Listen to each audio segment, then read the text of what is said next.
Please rise for the Pledge of Allegiance. I pledge allegiance to the flag of the United States of America and to the republic for which it stands, one nation, under God, indivisible, with liberty and justice for all.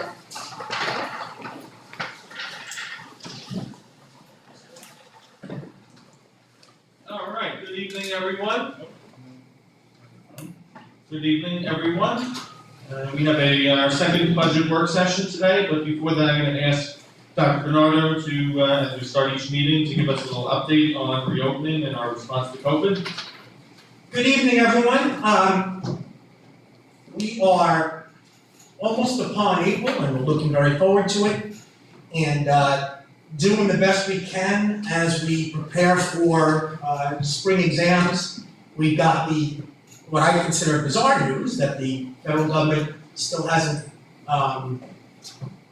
and doesn't plan on eliminating pre-grade testing, so we'll have to put a test in front of the nose of every 3rd through 8th grader, and high school readiness are going on also. So that is what it is. It's just another one of those things that we kind of got and we heard from the state and we have to move forward with it. But our staff's doing their Regents prep and their review preps and working with the kids as if it's any other year, even though we certainly know it's not. And we're trying to do the best we can with that. Obviously, we sent out a poll, a poll, and as with any survey, a poll during the COVID era, no matter what you send out, it can be controversial. That was not the goal. And the goal was simply to get a relative idea, if in fact we can bring people back, what that will look like. So we'll bring the board some ideas on that next time, as per your directive, and have some plans going forward. And with that, I know Dr. Lee's going to talk to you about the budget information. We're in a very good place with that. We've gotten some good budget news, not great, but good. And so we're poised to make the best we can of what's left of this year, and put you in a great position to start the year. All right, and over to Dr. D'Elia. All right, thank you, Mr. Ciapetta. Okay, this is our second budget workshop. This one, the first one, the overview, we focused a little bit more on the current school year. This one, we're going to start getting a little deeper into the 21-22 school year. Next. Okay, looking at the current budget, where we come up with our total revenues, 165, and our expenditures, 174. We look at our reserves that we've used and our appropriated fund balance, which made up the difference from 174 to 165. So this is something that we're focusing on, the bottom two lines, our reserve usage and our appropriated fund balance. As we move into the 21-22 school year, we want to see less dependency in those two categories. And I'll talk a little bit further about that in this presentation. I'd like to go to the next slide and turn this over to Dr. Senamore, who's with us virtually. Thank you, Dr. D'Elia. Despite the challenges presented by the pandemic, we saw our high school this year roll out several courses in math, English, and science. And the elementary level, we continue to roll out a new science curriculum, as well as a new mathematics curriculum.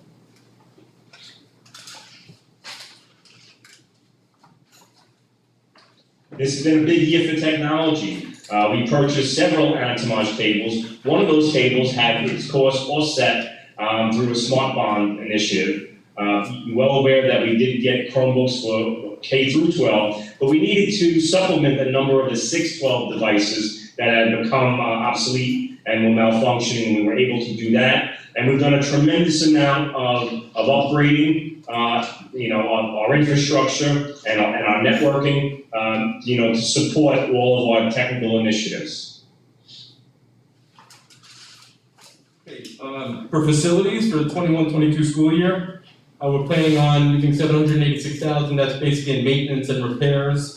But also our transfer to capital projects, we are planning to put $1.77 million for capital project improvements. The facilities committee met last night, and we were able to kind of come to pretty much finalization of the project, and I will be presenting them at the March 24th budget workshop. Next.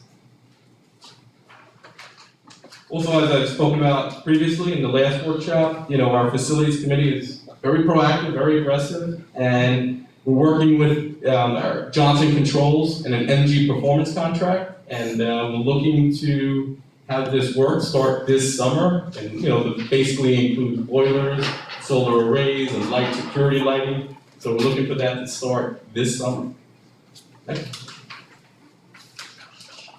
Okay, tax levy, and we're going to unveil that number in the next slide, but basically it's what we can increase, the number we use to increase our money that we are requesting from the taxpayers.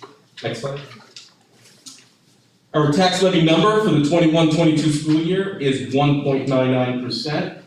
We're going to be able to put together a budget to be excited about, and we're able to do it just barely under 2%. And it's coming down a little bit from this year's current operating budget. Next slide. You want to go back? Okay, go ahead. Go ahead. Okay, the tax base growth factor. Basically what happens is it's the amount of new homes, new construction, the addition of pools, for example, raise the tax base growth for the community. And you can see we're projected for 21-22, it's one of its highest since it's been in the last 5 years. And that's because I'll attribute a piece of that to the pandemic for a lot of people doing work on their homes, maybe a little less vacation time and more work for personal projects at home, such as installation of pools. And that's what increased our tax base factor. Next. And here you see the formula, and I'm going to talk a little bit more about this because people will see that our CPI is 1.23%, and I just mentioned in a slide before that it's 1.99 tax levy for next year. So we're going to focus on that as we move forward in the slides. Thomas, go to the next one. Here's one of the reasons why. We have exclusions that we can use each year. So if we go from 1.23 to 1.99, we're looking at our debt service, our transfer to capital projects, ordering of buses, new buses for the following year, and some installment purchases. Okay, what we're projecting for 21-22 is our tax levy, a little over 123 million. Our proposed state aid, which is an increase of 2.3 million, it's a little bit under 40 million. So our total revenue, what we're looking at is $162,552,987 for next year. Okay, as I mentioned in the slide before, our governor's executive proposal increased a little bit to 39 million. And yes, I know there's a stimulus package that's out there, that will be out there, we believe, very shortly. We do not have, in all my research and trying to figure out what we're going to get exactly, we just don't know, but we're going to get something, it looks like. And we don't know what is it attached to. Is it because we have to spend it to get it back? Is it something we can put into our reserves? Nobody's sure exactly what it is, but we're expecting something coming to us, which is we just want to, we always expect worse and hope for the best. So that's what we're doing moving forward with the stimulus. But we should know more, I believe, within the next few days. Next slide. Okay, basically, you can see the numbers here. Once again, when you go down to the third bullet, our other, thank you. Our other revenues, that is rental money, Medicaid, reimbursement, that's where that money comes from. Next slide. Okay, fund balance. This is what is within our operating budget, what we use, and we allocated for the 2021 school year, we allocated $5.1 million in fund balance. Next slide. Our reserves. This is kind of tricky because we save a lot of money and then we get beat up by the controller saying that we have too much money in the bank. And then we want the governor who wants us to have our bank account basically to the dollar to the budget. And that's kind of hard to live because as you can see going through a pandemic, we recently had $1.32 million in PPE expenditures. So that's an example of the need for a savings within our reserves. Yes, we want to be very cognizant of what we're spending. We want to be very efficient, and no wasteful spending, obviously, and, we're reserves that lets us sleep at night a little bit to know in case that emergency does happen. Go to the next slide. I know there's a lot of numbers on here, and I promise this presentation will be going up on the website shortly after this meeting. But I want you to go to the bottom right, all the way at the very, very bottom, of total reserves. If you look at the 18-19 school year and then the 19-20, we actually ended up putting a little bit more money in the bank dealing in the middle of the pandemic. So that's something that I'd like to thank the business office with, and all the principals and everybody in being cognizant of our finances. So, next slide. And yes, we've made use of our reserve, and it's obviously gone down a bit.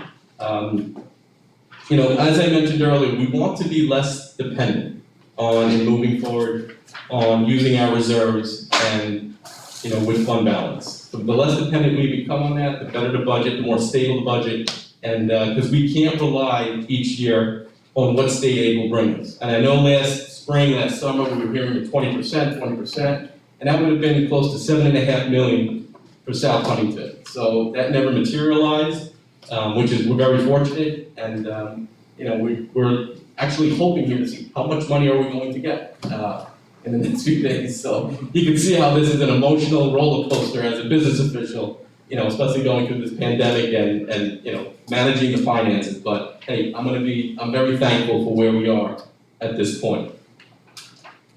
Next slide.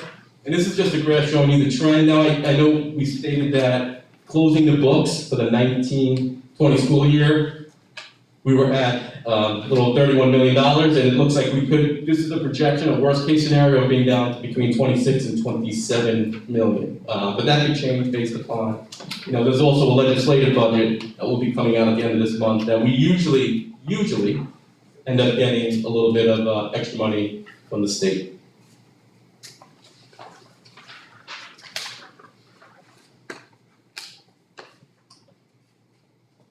Okay, one thing, as I mentioned earlier, we just need to be very careful as we plan our financial decisions here in the district as we move forward. We have to be cognizant of what we have in reserves, what we're spending money on. We have an academic recovery plan that we're working on now. We're doing things this year, obviously, and we're going to be doing things more so into the following year. And, we have to make sure we can allocate the appropriate resources to help our young ones here in the school district. So we need to be extremely careful as we move forward with our financial decisions. And as I mentioned at all of the workshops, just to make the community aware, we do have properties that are for sale. We do have 2 properties that are about to go into contract, and those are the Teen Center, 310 West Hills Road, and West 23rd Street, that's Central Field. So we're expecting to go into contract very shortly. And we also have those 2 other properties that are still for sale, 2 Melville, which is the old library, and here are a portion of the grounds here at JKAO. Once again, the proceeds from the property sales will be used for safety, security, and any infrastructure upgrades we think could benefit the district moving forward. Just to highlight that a little bit, right, on those 4 properties, 2 we have a tentative deal on and we anticipate to be under contract soon. And those 2 would be separate propositions on the ballot in May.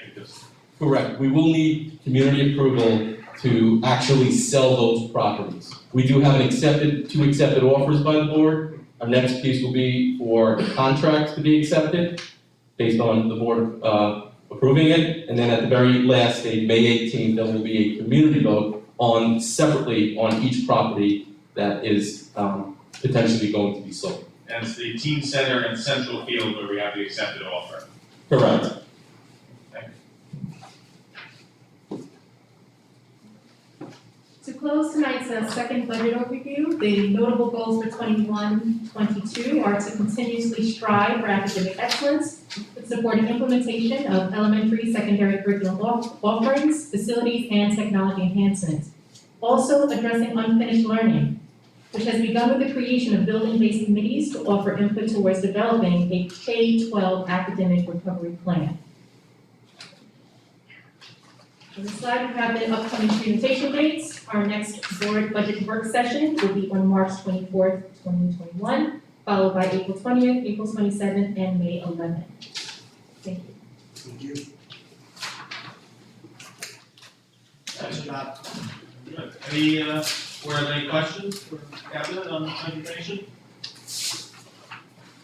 Okay. Thank you all. All right, with that said, we'll move into our regular business agenda. Nice job, you know. Motion to adopt. Mr. Bronson, seconded by Mr. Nichols. All in favor of the adoption of the agenda? Any opposed? All right, agenda is adopted. Items C through F require one resolution for adoption. Is there a motion to discuss? Mr. Bronson, seconded by Mr. Joyner. Any questions on C through F, the minutes, financial items, and bills? All in favor? Any opposed? All right. Communications are listed. The first communication is from Dr. Matthew Kribishey, our supervisor of special education, and he's notifying us about an important parent survey that had gone out seeking information regarding our special education students. We also have another correspondence, this one from Jim Cady, former Board of Education president. He is announcing his candidacy for re-election as a Western Suffolk BOCES Board of Education member. If you recall, last year he was elected to serve an unfinished term, which was 1 year, and now he's seeking a full 3-year term.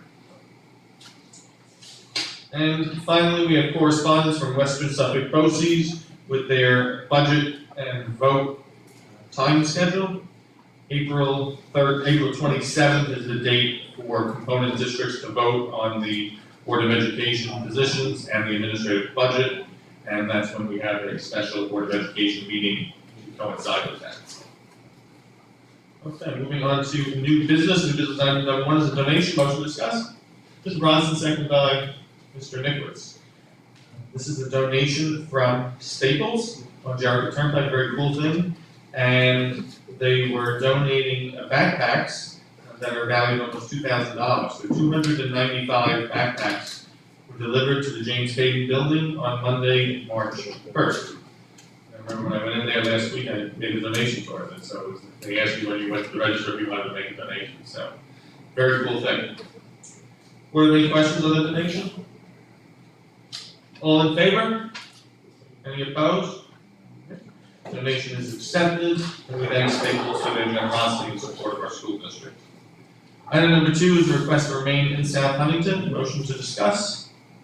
Mr. Nicholas, seconded by Mr. Bronson. This matter was discussed in executive session. It's a request for a student senior at Walden High School to remain in the district for the rest of the year. And we would be voting on the approval of this subject to some kind of correspondence from the parents of the student actually saying that they support the decision. This was a handwritten letter that we received from the student. Usually we receive the request from a parent. So the approval by the Board of Education would be subject to the receipt of that parent letter. Yes, Mr. Bronson. I'm sorry, Mr. Joyner. It would be subject to the parent who's going, the child would be residing with, right? Yes. Right.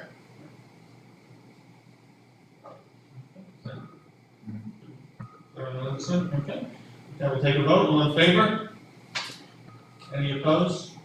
Okay, that carries unanimously, subject to the condition imposed by the Board of Education. And then Ms. Portillo, can you just keep us up to date on that, whether we receive that? Item number 3 is another request to remain in South Huntington. Motion to discuss. Mr. Bronson, seconded by Mr. Joyner. This is a request to remain in South Huntington for the remainder of the school year, and it's brought by a 4th and 7th grade student. Any questions? All in favor? Any opposed? Resolution is adopted. New business item number 4 is the appointment of a hearing officer. Is there a motion? Mr. Bronson, seconded by Mr. Joyner. And we have this is for the appointment of a hearing officer, Ms. Elise Kesterman of Great New York. And we're required to appoint hearing officers when there is a special education dispute. In this case, it's a dispute over whether the student is entitled to receive special education services or not. This matter was discussed in executive session. Board, have any questions? All in favor? Any opposed? All right. Resolution carries. Number 5 is adoption of new policy 7352, gender neutral single occupancy restaurants. Motion to discuss. Mr. Bronson, seconded by Ms. DeGatano. Mr. Bronson, I'll turn it over to you. Sure, I think this is better. So the New York State has required that the school districts that for single-sex bathrooms, so those are the bathrooms where it's typically for one person or a family member, such as changing a diaper or a small child. So it's typically a single door that can be locked with a toilet and sink inside. So for that, New York State is requiring that there be appropriate signage for the single-sex bathrooms. So while I think historically they're probably just neutral with no signage, we're now going to be having signage. We need to adopt a policy. The policy committee met virtually and has adopted the policy that's for the board's review and approval. Additionally, the principals were all made aware and a sign was picked. There were 6 choices. I personally like the Saturday Night Fever one, which was option number 5, but that was rejected. So we're going with option number 1, which is the classic, male-female signage. It was pretty clear. Some of the signage, frankly, were less than clear. I think we ended up having no sign in some of the options. So for approval is the policy, as well as the signage that we place in each of the schools. Again, for the single-sex, the individual bathrooms is the best way to describe it, not the communal bathrooms. Okay. And were these symbols, were these suggested by New York State, or these were just some options that we found? These were suggested originally with the policy. So again, there was a short of them, and I think the first one is really, and truth be told, is probably the most classic and probably the most understandable. So the 6th one is very confusing unless you're perhaps a child of the 70s. I enjoy your humor on it, yes. It does look like there's a dance going on, number 5. I agree that number 1 seems to be the clearest one. Board, have any questions on the policy? All in favor? All opposed? Thank you, Mr. Bronson, for your work on that. Thank you, committee. And thank you, committee. And thank you for the little humor on the Saturday Night Fever. Item number 6 is new business, the approval of the school calendar for 2021-2022. Motion to discuss. Mr. Bronson, seconded by, Mr. Springer, seconded by Mr. Nicholas. Dr. Seymour, did you want to speak about this one? Yes, thank you, Mr. Ciapetta. The calendar committee met on 2 separate occasions, and we even had input from our curriculum council because the school calendar next year is one of the most critical calendars we would have put together in many, many years. We're hoping that it is a post-pandemic opening of school, and we worked very hard as a committee to put together a calendar that made the most sense to meet the learning needs of our students. This calendar is highlighted by having 2 conference days up front on the last 2 days of August, and then bringing our students for 3 days prior to what is a joint Labor Day, Rosh Hashanah holiday. We feel that giving our students 3 days in school before that break, it will be much needed coming out of the pandemic. So we're very, very proud to make this recommendation, and I'm very appreciative of the Curriculum Council and the Calendar Committee and all the constituents who participated. Thank you, Dr. Seymour. Is there anything else to add, or? This is interesting calendar, so it must have been tough to put together. So just for everyone at home, you make your summer plans. The first day of school for students is September 1st. So before Labor Day, we've done that before on occasion. Other highlights are the winter break starts on the 24th of December. The spring break, if you will, or April break, starts on the 14th of April. And then we also have May 3rd off for Id al-Fitr. I'm not sure we had that day on the calendar before. And then also, definitely for the first time, June 20th, which is Juneteenth. So it's a unique calendar. It looked like you had to make a lot of tough decisions, so thank you. Any districts starting after Labor Day, or? You're a handful, yes. There are a couple districts that are starting before Labor Day. Any after, Dr. Seymour? I'm sorry, say that again? Any starting after? Yeah, a lot of school districts are starting after the holiday, but there are a couple that are starting before. Thank the calendar committee's work on this. Board, any questions on the calendar? This was tough one. Okay. Thank you. All in favor? Any opposed? Thank you to all of the work by the curriculum council. Number 7 is the approval of the nomination as trustee to Western Suffolk BOCES Board of Education. Motion to discuss. Mr. Joyner, seconded by Mr. Bronson. This is a resolution, we did this last year, to nominate Mr. Jim Caden to serve as a trustee on the Western Suffolk BOCES Board of Education for a term beginning July 1st, 2021, ending June 30th, 2024. Is there a discussion? All in favor? Any opposed? Item number 8, new business, is recommendation for the placement of students by the Committee on Special Education. Dates listed in January, February, March. And Committee on Preschool Special Education, dates listed in January, February. Motion to discuss. Mr. Nicholas, seconded by Mr. Bronson. Any questions on the placements? All in favor? Any opposed? Placements carried. Personnel schedules are listed 9, 12, 15, 16, 17, and 22. Motion to discuss. Mr. Joyner, seconded by Mr. Bronson. All in favor? Any opposed? All right, personnel schedules are adopted. Committee reports. The Facilities Committee met last night. We reviewed the ongoing capital projects, one of which included, the only one actually is the Stimson project, Stimson parking lot expansion. And that is well underway now that the weather has broken, and we expect, I believe, that to be completed hopefully by April, which will be some good news. We discussed the transfer capital projects that would be worked on over the year, following summer, and Dr. DeLeon had mentioned that in his presentation. And that was the highlight. We also had discussed allocation of funds for property sales, and as you saw as part of the presentation, it would go to health, safety, and welfare improvements. And one of the recommendations right now would be to spend the money on doing the vestibules, the security vestibules in each of the schools. So that's kind of where we are. That's our first recommendation. Future meetings are listed. March 24th, another budget work session. April 20th. April 27th is the BOCES Board of Education and election vote, as we discussed. May 11th is the public hearing of our budget. May 18th is our budget vote and Board of Education elections. Comments by board members? Okay. Voice of the residents. Yes, we have one. Good evening. I'm curious to know what the remote present rate is in the high school. Are we tracking individual families that opt to keep their children home for reasons other than legitimate sicknesses or state mandated quarantine? I'm not going to try to answer that question. Dr. Moreau, I don't know if you have an answer.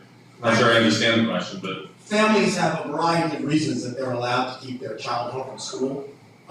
Provided it's one of those state-approved reasons, we really don't have the right to probe any deeper than those state-approved reasons of illnesses, doctor's appointments, funerals, and things like that. So, short of that, we only accept approved reasons for absences, and parents let us know what those reasons are. In terms of the remote rate, in other words, we have the same percentage of students remote as were around the holidays. John, what's your rough high school remote rate? Roughly, it's about 40% right now. Yep, okay, that's what I thought, thanks. 40%. I guess. It'd be going through your audience, because you have to look at full remote, and then students that go intermittently out, so it's about 40% is that remote. Anything else, Mr. Ciruelo? No, that is it. Okay. Any other voices? Just to close, we always need some good news and something to put a smile on our face. And something happened early this week, actually, and it was reported very widely yesterday. Each night, the governor puts out an update on the infection rates and the vaccination progress and kind of that depressing news. But he always ends it at the end with a feel-good story. And some of those feel-good stories are about people making donations, or sometimes you might see an animal. There was one about a harbor seal that was rescued. And yesterday's, though, was noteworthy. And once you clicked on it, you saw that it was about one of our own South Huntington students, Victoria Isernia, a junior at Waltham High School. And she was focused on this email blast that goes out to the entire state. And it was highlighting the fact that she has held a book drive and collected more than 1,000 books from the South Huntington community that she is donating to Hindy's Libraries, a not-for-profit. And we couldn't be more proud of her, and the story couldn't have been more timely about all the good things that are happening in South Huntington. So even in what's a very difficult year, our students are breaking through and shining a beautiful light on our district. So to Victoria, we congratulate you. We'd love to see you in person to honor you, but we can't do that at this time. But nonetheless, we are incredibly proud of you. I'm sure the principal is here with us, and I'm sure he's equally proud. So congratulations, Victoria, on this spotlight being on you. Yes. With that, I will take a motion to go into executive session to discuss property matters, potential litigation, and some personnel matters. Staying here. We're going to stay here. Motion to go into exec. Mr. Bronson, seconded by Mrs. DiGatano. All in favor? Any opposed? Okay, thank you. Go into exec.